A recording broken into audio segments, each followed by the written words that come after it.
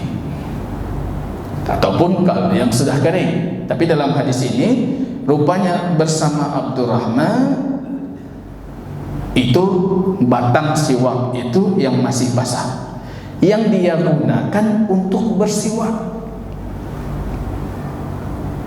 Ini hukum lain ini kalau kita buka Sahih Bukhari, hukum bersiwak dengan siwak orang lain, Pak. Nyatanya bukan dia juga. Itu ada hukumnya dalam Sahih Bukhari. Hadis ini judulnya apa? Judul babnya hukum bersiwak dengan siwak orang lain.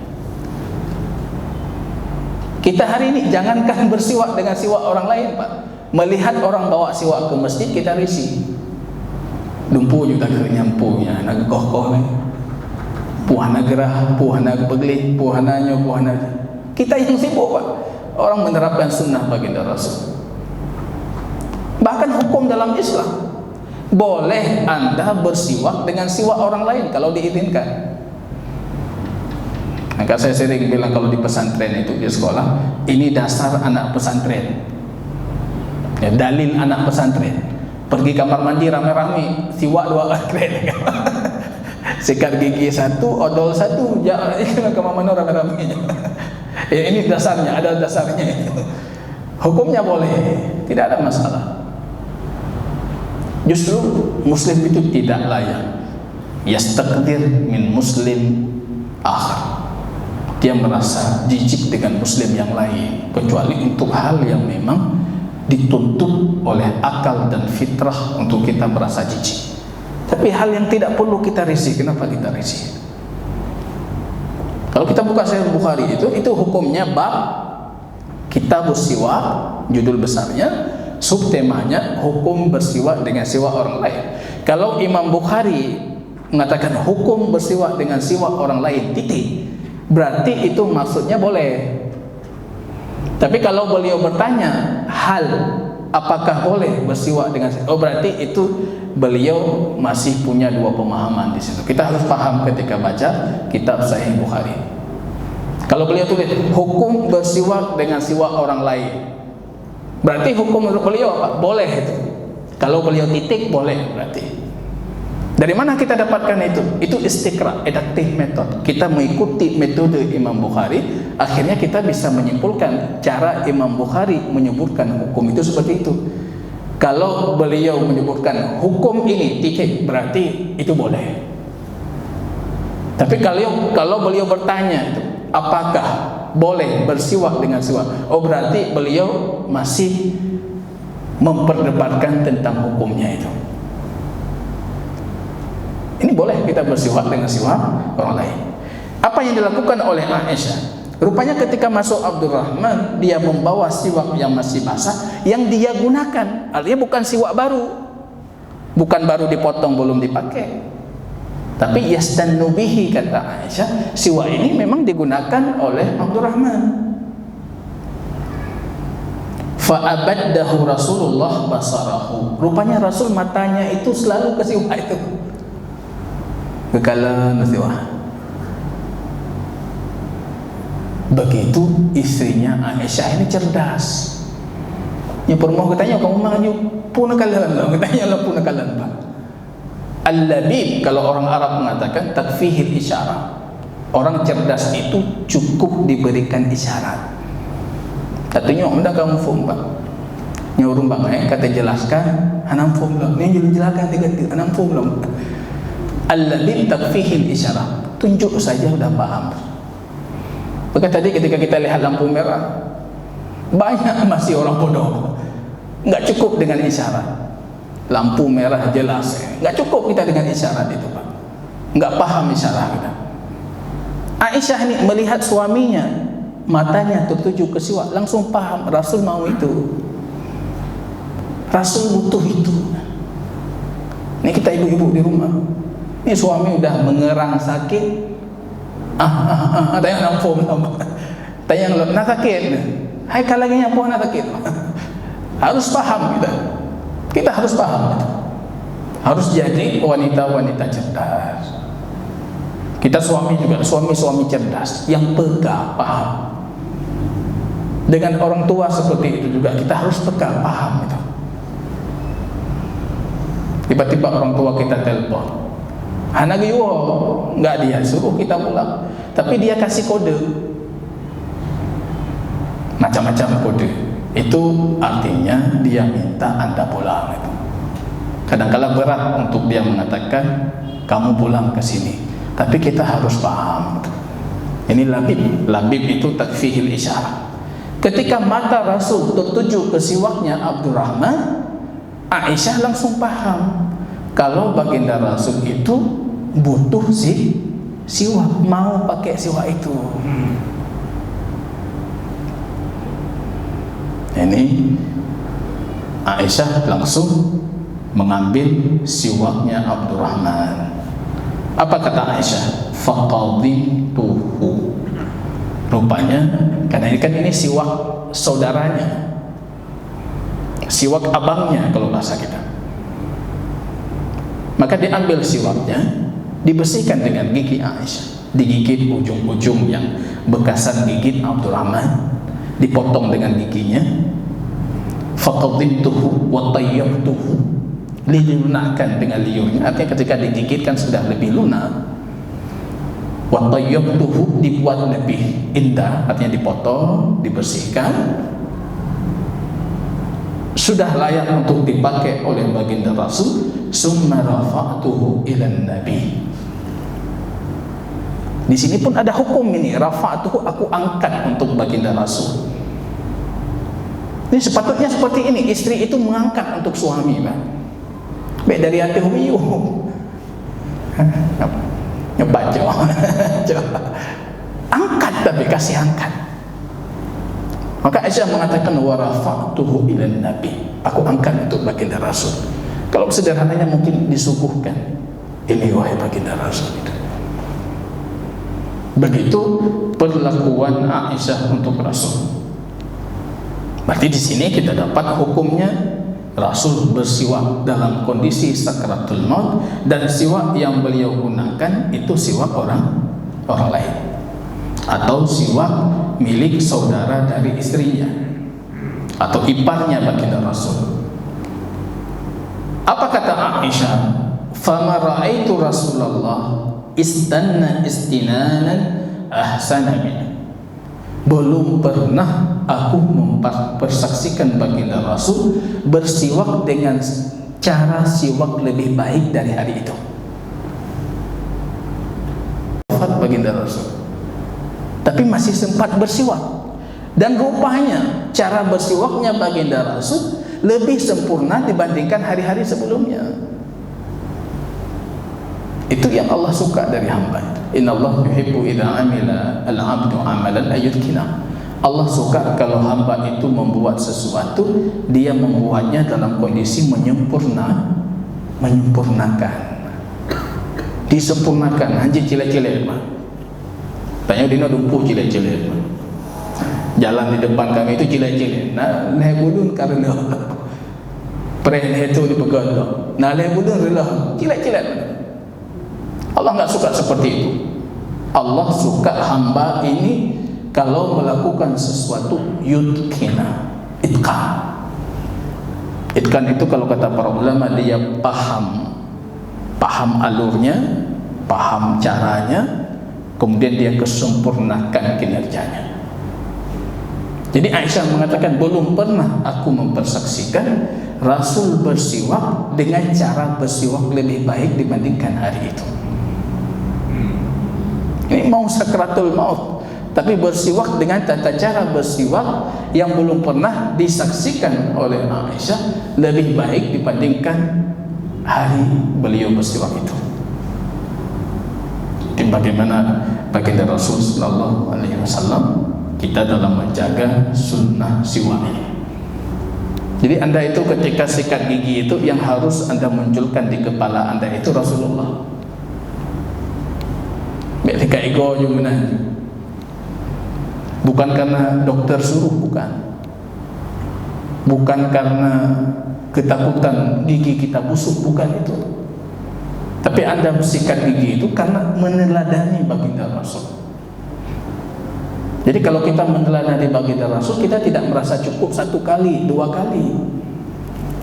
Tapi karena kita gosok gigi, faktor takut gigi busuk, 1 kali udah cukup, 2 kali udah cukup. Tapi kalau anda meneladani baginda Rasul, cinta terhadap Rasul mendorong anda sikat gigi, anda tidak akan pernah merasa cukup itu. Hadirkan baginda Rasul. Ini imtisal sunnah, sedang mempraktekkan sunnahnya baginda Rasul, yaitu bersiwak. Aisyah mengatakan, aku tidak pernah perhatikan baginda Rasul bersiwak dengan cara bersiwak lebih baik dibandingkan hari itu. Fama ada, kata Aisyah, anfarah, baru selesai beliau bersiwak, tiba-tiba rafa'a yadahu, dalam riwayat rafa'a isba'ah, Rasul tunjuk tangannya ke atas. Dalam satu riwayat pandangannya itu ke atas. Apa yang keluar dari mulutnya baginda Rasul? Fi rafiqil a'la, bersama mereka ar-rafiq, kelompok-kelompok yang punya kedudukan tinggi, hamba-hamba terpilih. Kalau kita telusuri lagi hadis yang lain, rupanya baginda Rasul diberikan pilihan oleh Allah. Mau ditambah umur atau mau ke sana? Ma'an nabiyyin, ar-rafiqil a'la, dalam Quran dijelaskan an-nabiyyin was-siddiqin was-syuhada was-salihin wa hasuna ulaika rafiqa. Levelnya itu level tertinggi an-nabiyyin, para nabi. Level di bawah nabi as-siddiqun, as-siddiq seperti Abu Bakar as-siddiq. Level di bawah siddiqun, siddiqun itu hamba-hamba yang tulus, hamba-hamba yang jujur. Level di bawah siddiqun asy-syuhada. Para ulama kita sepakat dari level syuhada naik ke level nabi, masuk as-siddiqin. Itu tidak ada fitnah kubur. Dalam kubur enggak ditanya lagi man rabbuk gitu. Yang anak pilih tanya beliaunya. Man rabbuk, ma dinuk, man nabiyyuk, ma imamuk, itu enggak perlu minta lagi, enggak perlu ditanyakan lagi. Itu bebas fitnah kubur. Fitnah kubur itu artinya pertanyaan di dalam kubur. Tapi level kita harus siddiqun, atau paling kurang level syuhada. Kalau level Nabi memang nggak mungkin lagi, Pak. Ya semangat tahu kajian lu level Nabi. Yang kakak dia berarti. Yang kan salah orang di kajian, salah orang dengar, Pak. Levelnya Nabi kita nggak mungkin. Siddiqun mungkin, tapi seperti mustahil, Pak. Syuhada saja berat. Kalau salihin itu level di bawah, orang saleh. Itu belum selamat dari fitnah kubur. Wa hasuna ulaika rafiqa, sebaik-baik kelompok, sebaik-baik golongan yang mereka itu. Jadi ketika diberikan pilihan untuk baginda Rasul, Rasul mengatakan fi rafiqil a'la. Beliau mau bersama mereka itu. Artinya enggak memilih lagi istrinya, tidak memilih lagi sahabatnya, tidak memilih lagi kehidupan dunianya. Beliau mau langsung bersama mereka. Dan sebenarnya sudah sempurna ajaran yang dibawa oleh baginda baginda Rasulullah. Udah siap, umat udah siap. Rasul wafat, berapa ribu pemimpin sudah beliau siapkan. Udah jadi semua. Rasul wafat udah jadi. Cuma secara urutan saja. Abu Bakar ada, Umar ada, Utsman ada, Ali ada. Kalau mereka nggak ada, udah ada tuh di belakangnya itu. Orang-orang udah siap, semua disiapkan oleh baginda Rasul.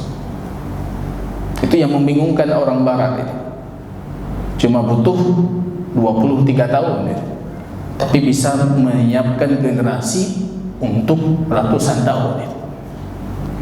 Siap. Ini hebatnya tarbiyah baginda Rasul sallallahu alaihi wasallam. Karena Rasul memilih untuk segera diangkat. Ini secara tidak langsung ada makna yang tersirat di sini. Kita sering bertanya Allah itu di mana, Allah di mana. Tapi secara tidak langsung baginda Rasul menunjuknya ke atas, pandangannya ke atas. Dan itu hadis fi'li, perbuatan terakhir dari baginda Rasul sallallahu alaihi wasallam. Summa qada, beliau 3 kali mengatakan fi rafiqil a'la, fi rafiqil a'la, fi rafiqil a'la, bersama mereka ya Rabb, bersama mereka. Kemudian qada, wafat baginda Rasul sallallahu alaihi wasallam.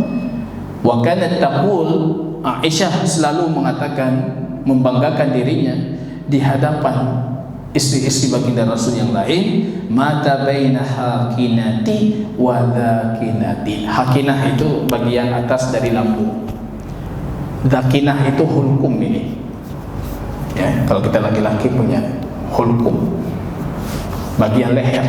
Rasul wafat dalam kondisi terpangku, yaitu tubuh baginda Rasul di dadanya Aisyah, menyentuh lehernya Aisyah, dan berada menyentuh perutnya Aisyah radhiyallahu taala. Itu yang selalu dibanggakan oleh Aisyah di hadapan para istri yang lain. Wallahu taala bisawab. Hadis ini tentunya banyak sekali. Ada para ulama yang coba mengkaji hingga ratusan faidah dari hadis ini. Kalau kita kaji dalami lagi, itu mungkin keluar ratusan ilmu, hikmah dan faidah dari satu hadis baginda Rasul sallallahu alaihi wasallam ini. Kita buka tanya jawab. Terus ada satu mungkin. Silakan. Jadi di sini apakah hukumnya sunnah bersiwak saat kita melihat orang sakaratul maut, disiwakkan? Sunnah kita menyiwakkan. Ya, orang yang sakaratul maut kita tahu lagi sakaratul. Ya, apakah disunnahkan? Kalau tadi kita mengatakan sunnah bersiwak atas kesadaran sendiri. Tentunya sakaratul maut itu di luar bayangan kita. Kita bisa membaca dari hadis bagaimana parahnya sakaratul maut. Sakaratul maut itu bukan masalah yang bisa mungkin kita rasakan, tapi rata-rata juga. Wa innal lil mauti la sakarat, kata Rasul. Kematian itu ada sakaratnya, masa sangat sulitnya. Kalau kita diberikan pilihan sebagai orang yang menyaksikan orang kedatangan sakaratul maut, maka pilihan yang paling utama yang harus kita lakukan adalah mengajarkan dia untuk mengucapkan la ilaha illallah. Itu lebih utama. Biar kalau orang tiwa kata la ilaha illallah, tapi kalau orang tiwa.